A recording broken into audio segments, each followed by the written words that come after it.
তখন বাচ্চা বলতেছে, সারা রে, আপনি মহিয়সী নারী, আমার আর বুঝার বাকি নাই।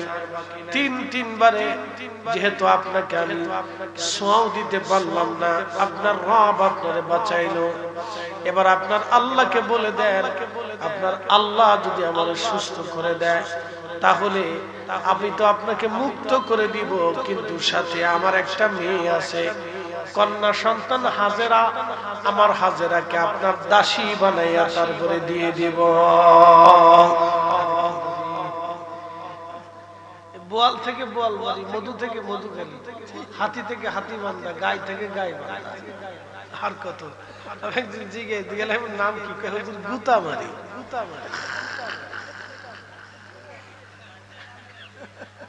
আমি কে তাহলে আর দাওয়াত দেওয়া যাবে না, এই আপনার দিয়েই গুতা মারবে, কেনা হুজুর ডরায় না, দাওয়াত লো।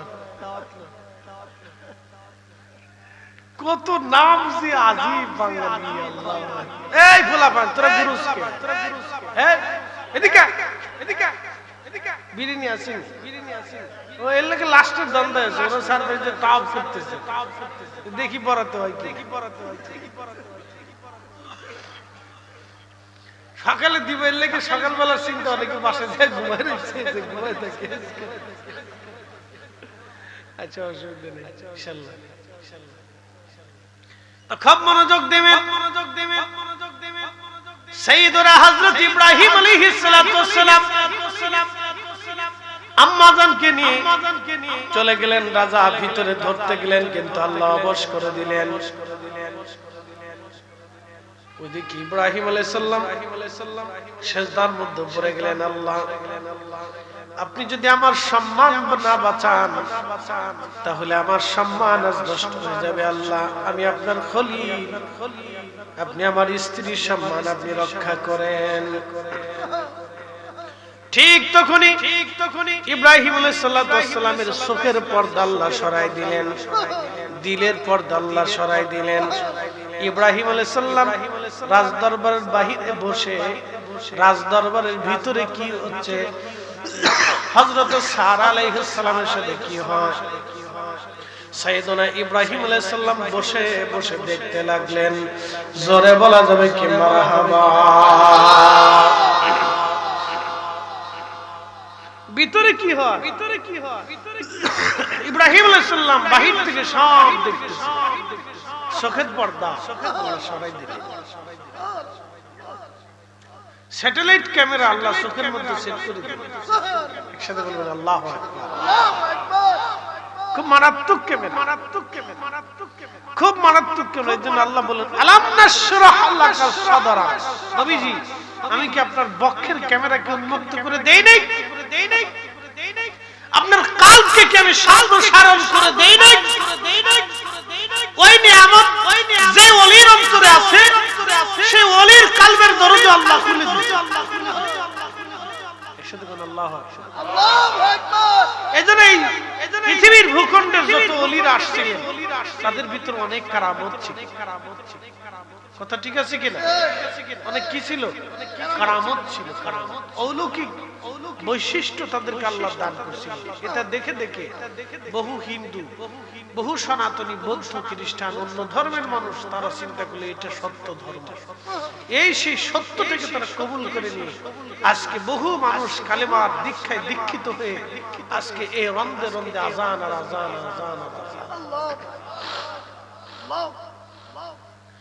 প্রিয় উপস্থিতি হাজিরিন, মনোযোগের সাথে কথাগুলি শুনবেন।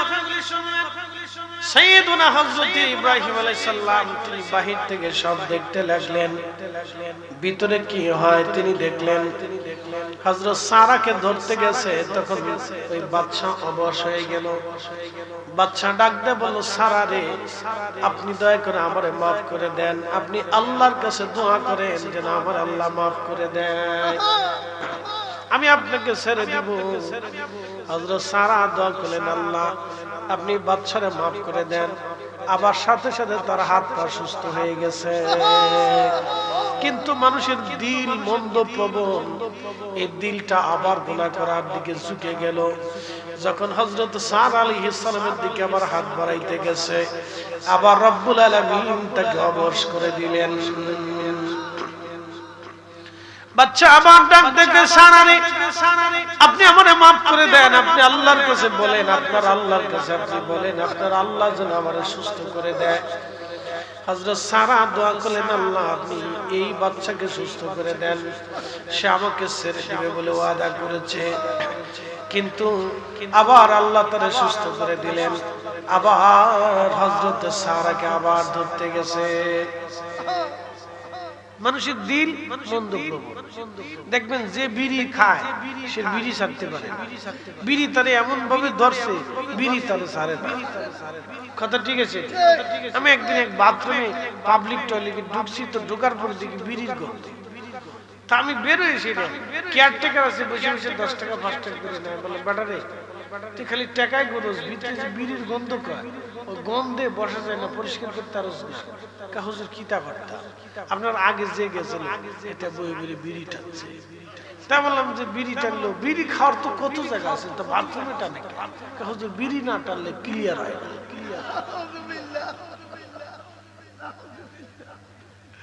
যার বিড়ি খাওয়ার অভ্যাস আছে, আপনি দেখবেন বাথরুমে বসে বিড়ি টানে, কি সুখে টানতে।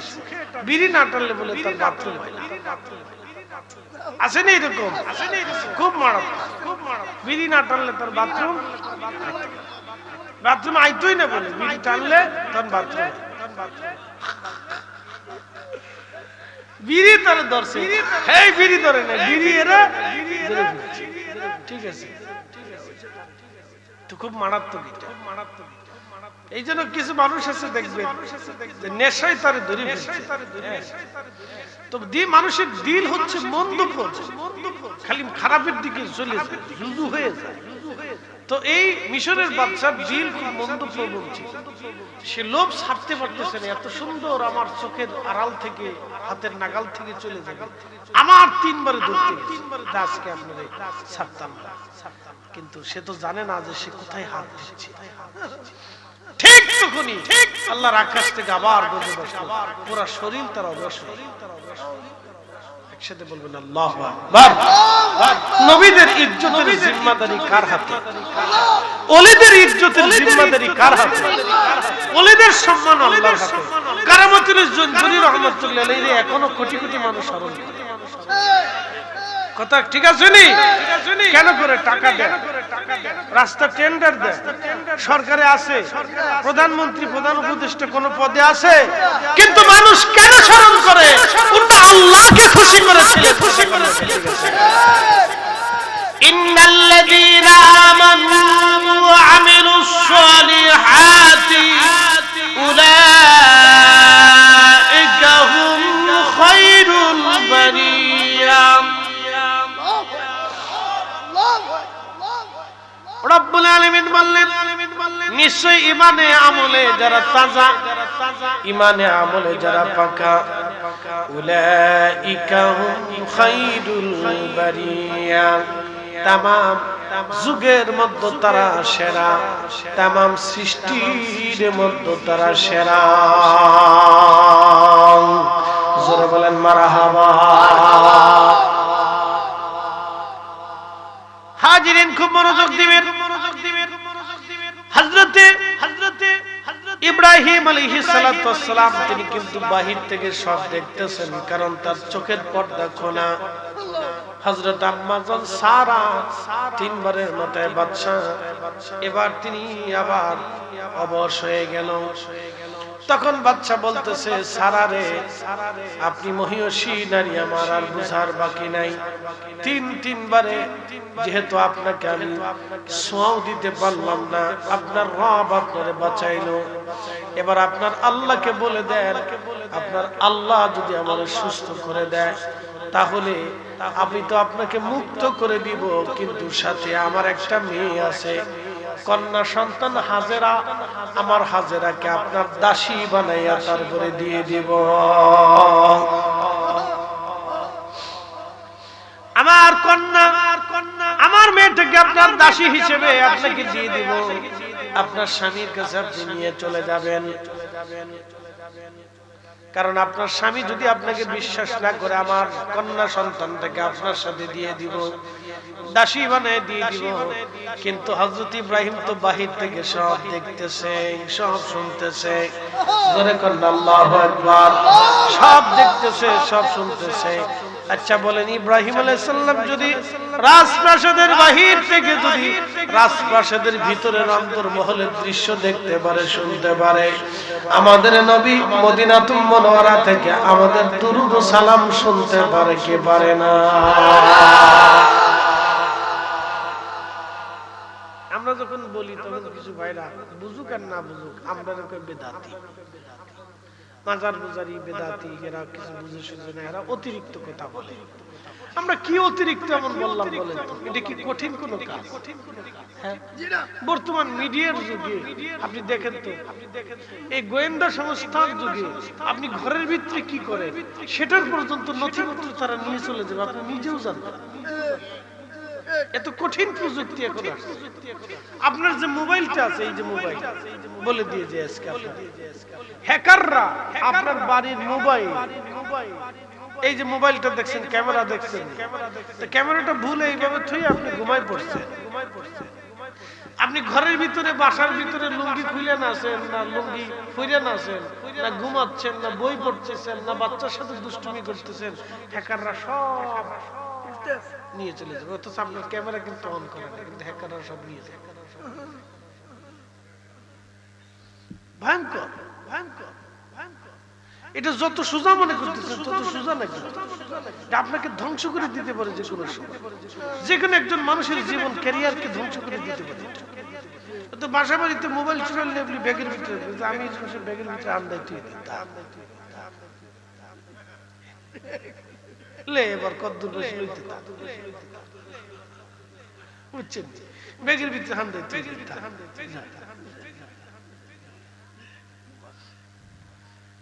কঠিন সৃষ্টি, কঠিন সৃষ্টি, আপনি কল্পনা করতে পারবেন, কল্পনা করতে পারবেন, কল্পনা করতে পারবেন। এখান থেকে আমাদের কি করছি না করছি গোয়েন্দারা, যে কোনো সময় হ্যাকাররা নিয়ে যাবে।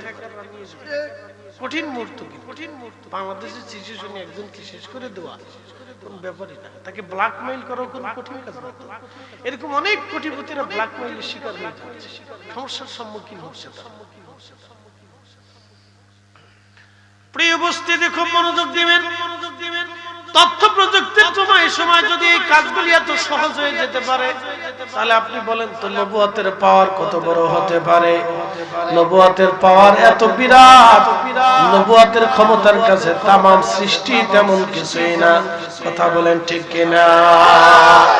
তামাম সৃষ্টি কিচ্ছু কিচ্ছু কিচ্ছু না, তামাম আপনি বুঝেন। আল্লাহ রাসূলের দরবারে সাহাবী কাতাদা রাদিয়াল্লাহু আনহু যুদ্ধের সময় বর্ষার আঘাত লেগে ওনার চোখ বের হইয়া এই গোশতের সাথে ঝুলেছিল, রগের সাথে চোখ ঝুলে গেছে। তো চোখটা ধরে নিয়ে রাসূল কারীমের দরবারে যে বলেন, ইয়া রাসূলুল্লাহ, আমার চোখ বের হইয়া রগের সাথে এখানে ঝুলে রয়েছে, ইয়া নবী আল্লাহ। আল্লাহর নবী চোখটা ধরে আস্তে করে চোখের ভিতরে চোখ বসাই দিয়া থুতু নিক্ষেপ করে দিলেন। সাথে সাথে চোখ এমন ভাবেই ভালো হয়ে গেল যে উনি বললেন, জীবনে মৃত্যুর আগে বাম চোখ আমার নষ্ট, বাম চোখের দুর্বলতা আসলো, কিন্তু নবীজি যেই হাত দিয়ে চোখ লাগিয়ে দিয়েছিল ওই চোখের মধ্যে নবী থুতু নিক্ষেপ করেছিল, ওই চোখ কোনোদিন বৃদ্ধ হয় নাই, ওই চোখের পাওয়ার কোনোদিন নষ্ট হয় নাই। এটা মুজিজার পাওয়ার, বেলায়েতের পাওয়ার, নবুয়তের পাওয়ার। এটা নবুয়তের একটা শক্তি। এখন আপনার চোখ আর রাসূলের চোখ যদি এক পাল্লায় দেন, তাহলে এটা বেকুব ছাড়া অন্য কিছু বলা যাবে? অনেক বড় বেকুব না? অনেক বড় বেকুব, অনেক বড় বেকুব, অনেক বড় বেকুব। এটা আপনাকে বুঝতে হবে। তো খুব মনোযোগ দিবেন, মনোযোগ দিবেন, মনোযোগ দিবেন। সাইয়েদনা ইব্রাহিম আলাইহিস সালাতু ওয়াস সালাম তিনি তো সব দেখতে লাগলেন। আম্মা জান সারা হযরত হাজেরাকে নিয়ে বের হয়ে আসলেন। হাজেরাকে নিয়ে বের হয়ে আসলেন। আম্মা জান সারা বলতে লাগলেন, আমার স্বামী আমার, চিন্তিত হবেন না, এই যে আপনার আমার একজন দাসী নিয়ে আসছি, মিশরের বাদশার কন্যা সন্তান আমার দাসী বানিয়ে দিয়েছে, সে আমার কোনো ক্ষতি করতে পারে নাই, আল্লাহ আমাকে হেফাজত করেছে। সাইয়েদনা ইব্রাহিম বললেন, সারা রে তুমি চিন্তা করো না, আমার রব আমার আল্লাহ আমারে সব দেখাইছে।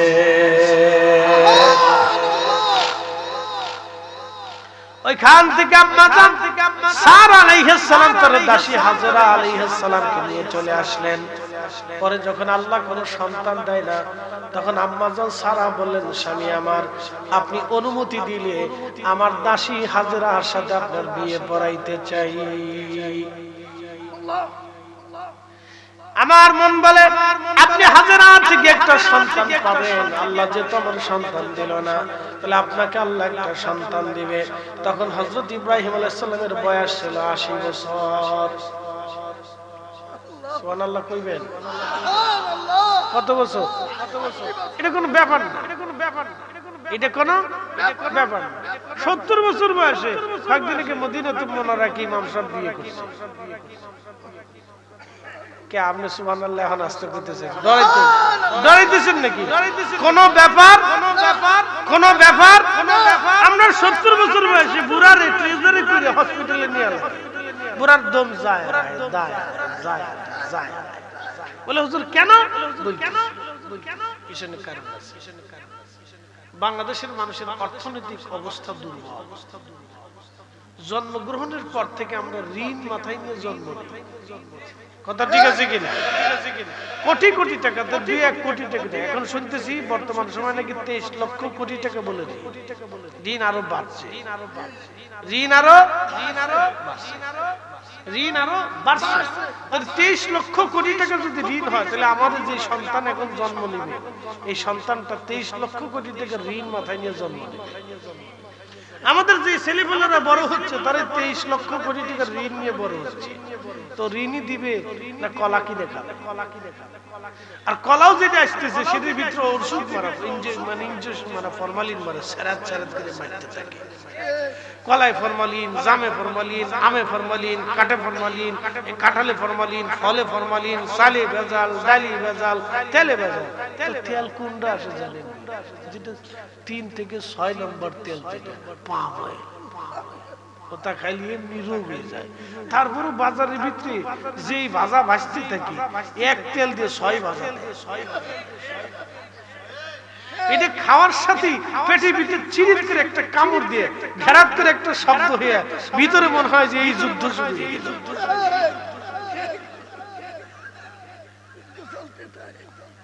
মনে হলো যুদ্ধ শুরু হয়ে গেছে। এরপরে যুদ্ধ শুরু হলে বাংলাদেশে গ্যাসের সংকট। আমি বলি না, বাংলাদেশে গ্যাসের সংকট, এরপরে গ্যাস সাপ্লাই হতে থাকে দাঁড়াম দাঁড়াম দাঁড়াম দাঁড়াম। এই খাবার খাইয়া আপনি কি মনে করতেছেন 70 বছর বয়সে আপনি বিয়ে করবেন? কল্পনাও আসবে না। আপনি 60 বছরই আপনার বয়স। আর ওই যে চিনতে, ছেলের কি হবে, মেয়ের কি হবে, সকালে বাজার কি করবো, বউর জন্য কাপড় কেমনে কিনবো, বউ জ্ঞান জ্ঞান করে, বাচ্চারা কেন কেন করে, বাচ্চারা কান্নাকাটি করে, কেমনে সংসার চলবে, কিভাবে আয় আসবে, এই চিন্তাই বাংলাদেশের মানুষের অর্ধেক জিন্দেগি বুড়া হয়ে যায় চিন্তা। তারপরে খাবার তো দুই, কথা ঠিক আছে নি? খাবার কয় নাম্বার? পানির ভিতরে ভেজাল, চা ভেজাল, লবণে ভেজাল, চিনিতে ভেজাল। আমরা যে চাটা খান, এটা কয় নাম্বার চা জানেন? 6 নাম্বারটা খায়, কি 2 নম্বর? 6 নম্বর চা আমরা দেশে যে আসে, 6 নম্বরই তাও কি এক একটা নাম দিয়ে কোম্পানি দিচ্ছে 6 নম্বরটা। আর 1 নম্বর যেটা, এটা বাঙালিরা জীবনও চোখে দেখে, ওটা চলে যায় একবারে ইউরোপে। ওরা টাটকা জিনিসটা খায়, এর লেগে ওরা 70 বছর বয়সে ওরা বিয়ে করে। 100 বছরের চীনা নারী দেখবে সাইকেল চালাচ্ছে, আর আমরা তো সেই 100 বছরের দাদির জান শেষে কাঁপতে কাঁপতে। খাবারে ভেজাল, বাতাসে ভেজাল, সব কিছুতেই ভেজাল। আর তারপরে লাগছে চিন্তা, কোটি কোটি টাকার ঋণ দেশে। ঋণ পরিশোধ করবে না ভিক্ষুকে খাবার দিবে? এই জন্য আমরা দেশে যে ভিক্ষা করে, সে 10 বছর আগেও ভিক্ষা করছে, এখনো ভিক্ষাই করে। যে রিক্সা চালায়, সে 5 বছর আগে রিক্সা চালাইছে, এখনো রিক্সা। যে কৃষি কাজ করছে, সে ওই খুশাখুশি করতেছে, এখনো সেই খুশাখুশি করে দুঃখে দুঃখে মরতেছে। বুঝতে পারছেন? আরে কপাল আমাদের, কি কপাল, কি কপাল। তো যাই হোক, আল্লাহ আমরা পরিবর্তন করুক, আমরা যেন আল্লাহ দয়া করে, দোয়া করে বলেন আমিন। 2 বিয়ের চিন্তাই করি বাংলাদেশ।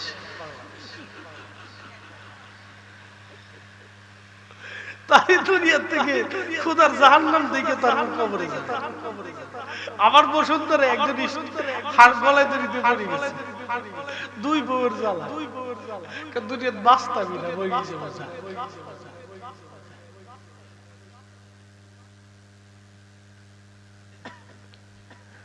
কি তা কইতাম, এদেশের ছেলেপেলেরা কি চাকরি করবে বলে? মাস্টার্স পাস করতে 30 বছর চলে, চাকরির পিছনে দৌড়িতে আরো 5 বছর চলে যায়, তো কত গেল? 35। এরপরে বিয়ে করে 40 বছর, তারপরে কি বুড়া অর্ধেক শেষ, জিন্দিগি নাই, তুফান হয়ে গেছে, শেষ। এর যে পরিসংখ্যান আছে, হিসাব আছে, অনেক হিসাব আছে।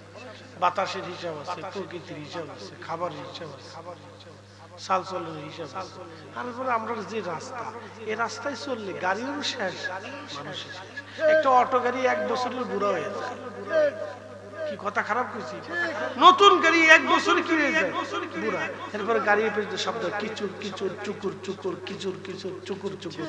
তো ওই গাড়িতে সরিয়ে আমরা দেশের মানুষ এরকম বুড়া হয়ে যায়, কিচুর কিচুর, চুকুর চুকুর। পরে এখানে ব্যথা, এখানে বেদনা, এখানে ঠাসা, এখানে সমস্যা,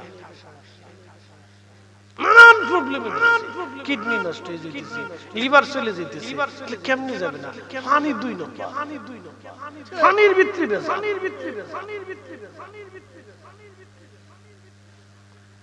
এগুলো ওয়াজের সাবজেক্ট না, কিন্তু চলে এসে বিদেশ চলে। যেটা খাবেন একটু বাচ্চা খুঁজছে খান, কলা টলা কিনলি, ফল টল কিনলি, দেশাল যেটা আছে চাষা যেটা কিন বাজার থেকে, গাছ থেকে পাইলে বেচতে আসে, 2 টাকা বেশি হলে ওইটাও কিনে, ওইগুলো অরিজিনাল। আর বেশি যেটা চক চক চক চক করবে, পেঁপে যেটা দেখবে টক টক টক টক করে, বুঝবেন মনে হইতে যে বেহেশত থেকে আইছে, বুঝবেন ওদের ভিতরে ইনজেকশন মেরে দিচ্ছে। আমি তা দেখলে কিনি না, কিন্তু ভেজাল আছে। আর যত রঙিন খাবার, এই যে দেখেন না, চিপস হুজুর বসে দিয়েছে, সব চিপস হুজুর, সামনে চিপস বাহিনী, এরা চিপস এলিয়ান ললিপপ পেয়ে মনে হয় যে একবার পৃথিবী পেয়ে গেছে, ও প্রেসিডেন্ট ট্রাম্পের মতো হয়ে গেছে। মনে করে আমি সৌদির বাচ্চা। যত রঙিন খাবার খাবেন তত বাচ্চারা মেরে যাবে। কোন কালারের রঙিন খাবার খাবেন না, সব রঙিনের ভিতরে বেশিরভাগই কেমিক্যাল। বিরাট সমস্যা। ও বাচ্চা ছোট কাল থেকে কেমিক্যাল খেতে খেতে দেখেন বাংলাদেশে ক্যান্সারের সংখ্যা বাড়ছে, প্রচুর ক্যান্সারের রোগী। এই আমরা কত হাত মাত কেটে গেছে, আগে দেখেন তো কত কাটার দাগ, ঘাস কাটতে যাইয়া, এই কাজ বাজ করতে যাইয়া, শৈশবে দুষ্টুমি করতে যাই, কাটার কোনো দাগের শেষ নেই। হ্যাঁ, জীবনে কোনোদিন টিটিনাসের ইনজেকশন দেওয়া লাগে না, এখন একটু কেটে গেলি হঠাৎ করে একটা ইনজেকশন আগে ঢুকাই ভেজাল। কষ্ট হচ্ছে আপনাদের, চলবেনি আর কিছু দূর, তাহলে একসাথে বলেন আল্লাহু আকবার, না আর একটু জোরে বলেন আল্লাহু আকবার, নারে তাকবীর, নারে রিসালাত, আলে সুন্নাত ওয়াল জামাত। জুমার কথা বলে আপনাদেরকে বিদায় নেব ইনশাআল্লাহ। জুমআ সাইয়্যিদুল আইয়াম, দ্বীনের সর্দার। খুব মনোযোগ দিবেন, মনোযোগ দিবেন, মনোযোগ দিবেন। জুমার আলোচনা রাখছিলাম, সেইখানে ফিরে যাব, আপনাদেরকে নিয়ে সেই কথায় চলে যাই। রব্বুল আলামিন আমরারে শুনাইলেন, ইয়া আইয়ুহাল্লাযীনা আমানু ইযা নুদিয়া লিস-সালাতি মিন ইয়াউমিল জুমআ ফাসআউ ইলা যিকরিল্লাহি ওয়া যারুল বাই'।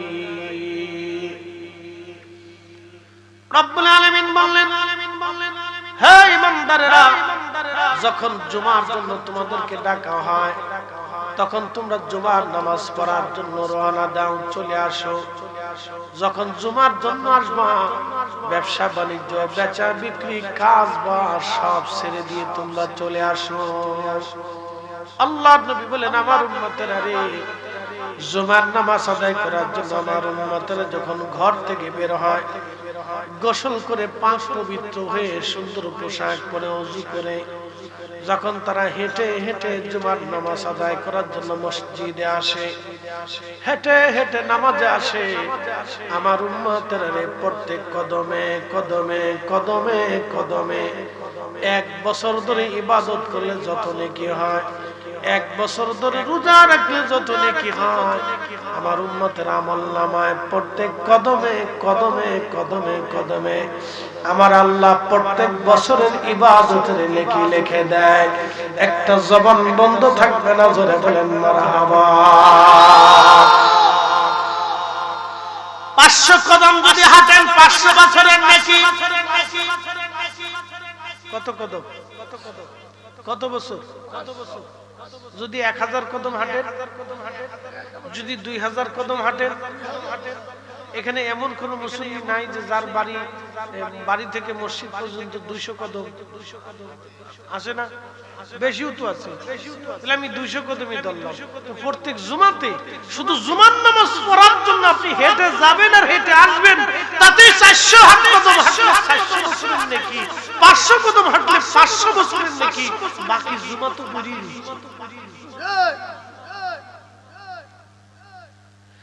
এই উম্মতের এত মর্যাদা আল্লাহ দিয়ে দিলেন শুধু জুমা। প্রিয় নবী ডাকতে বলে, সাহাবীরা রে, আল্লাহ কোন নবীকে জুমা দেন নাই, আল্লাহ আমাকে জুমা দিয়েছেন। কোন নবীর আল্লাহ জুমা দেন নাই, এই জুমাটা আল্লাহ শুধু আমাকে দিয়েছেন। এই জুমা আল্লাহ আমাকে দিয়েছেন, কোন নবীকে জুমা আল্লাহ দেন নাই। শোনো আমার উম্মতেরা, ইহুদিদেরকে দিলেন শনিবার, আর খ্রিস্টানদেরকে দিলেন রবিবার, আর আমাকে আল্লাহ দিলেন ইয়াউমুল জুমা, জুমার দিন শুক্রবার। এই জুমাটা আল্লাহ আমাকে দিয়ে দিলেন, আমার উম্মতকে আমাকে বিশেষভাবে আল্লাহ আমাকে দিয়ে দিলেন। আমার উম্মতেরা রে, জুমার দিনে এমন একটা সময় আছে যে সময় দোয়া করলে দোয়া কবুল হয়ে যায়। জুমার নামাজের পর থেকে মাগরিব পর্যন্ত একই সময়ের ভিতরে একটা সময় থাকে, ওই সময় দোয়া করলে দোয়া কবুল হয়ে যায়। কেউ বলেছেন জুমার পরে, কেউ বলেছেন আসরের নামাজের পরে। জুমার দিনে আল্লাহ দোয়া কবুল করে নেয়। আল্লাহ রাসূল বললেন, জুমার নামাজের পরে একটা দুরূদ শরীফ আছে, এই দুরূদ শরীফ 80 বার তেলাওয়াত করলে আল্লাহ 80 বছরের গুনাহ মাফ করে দেয়। একটা জবান বন্ধ রাখবেন না, বলেন সুবহানাল্লাহ। নবীজি বললেন, জুমার দিনে নামাজ পড়ার জন্য যে সবার আগে মসজিদে ঢুকবে, আল্লাহ তাকে একটা গরু উট কুরবানির নেকি লিখে দিবে। যে দ্বিতীয়বারে ঢুকবে, আল্লাহ তাকে একটা মহিষ বা গরু কুরবানির নেকি লিখে দিবে। যে তৃতীয়বারে ঢুকবে, আল্লাহ তাকে একটা ভেড়া বকরি কুরবানির নেকি লিখে দিবে। যে চতুর্থবারে ঢুকবে, আল্লাহ তাকে একটা মুরগি বা মোরগ সদকা করার সওয়াব দিবে। যে এরপরে ঢুকবে, তারে আল্লাহ একটা ডিম সদকা করার সওয়াব দিবে। এরপরে যে ঢুকবে, নেকি কমতে থাকবে কমতে থাকবে কমতে থাকবে। কিন্তু জুমার নামাজ পড়ার জন্য যে সবার আগে যাবে, আল্লাহ একটা উট কুরবানি করার নেকি লিখে দেবে।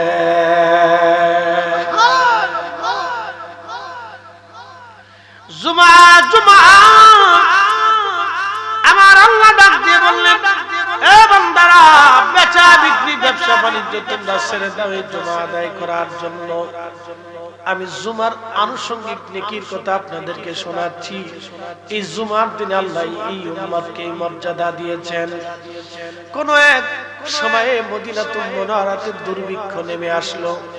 দুর্ভিক্ষ মানে বণিক দলেরা বহির্বিশ্ব থেকে খাবার নিয়ে আসতেছে না। বহুদিন হলো মদিনার বাজার শূন্য হয়ে গেছে। আগের যুগে সিরিয়ার বিভিন্ন অঞ্চল থেকে বণিক দলেরা আরবে বিভিন্ন পণ্য সামগ্রী এনে তারা বিক্রি করত। সিরিয়ার বণিক দল আসে না এক জুমাতে নবীজি খুতবা দিচ্ছিলেন, ঠিক এমন সময় একদল বণিক সিরিয়ার থেকে শাম থেকে তারা ব্যবসা বাণিজ্য নিয়ে খাবার দাবার পণ্য সামগ্রী নিয়ে মদিনার বাজারে ঢুকেছে। একজন ঘোষক ঘোষণা দিছে, শুনছো মদিনাবাসী, শাম থেকে একদল বণিক দল মদিনার বাজারে পণ্য সামগ্রী নিয়ে আসছে। তোমাদের কারো যদি কেনার কিছু থাকে তাড়াতাড়ি মদিনার বাজার থেকে নিয়ে আসো, পরে গেলে নাও পাইতে পারো। দেখেন মদিনার কোন মানুষের ঘরে খাবার নাই, বাচ্চা কাচ্চা না খেয়ে আছে, সবাই ক্ষুধার্ত, ঘরে টাকা আছে কিন্তু কাছে খাবার নাই।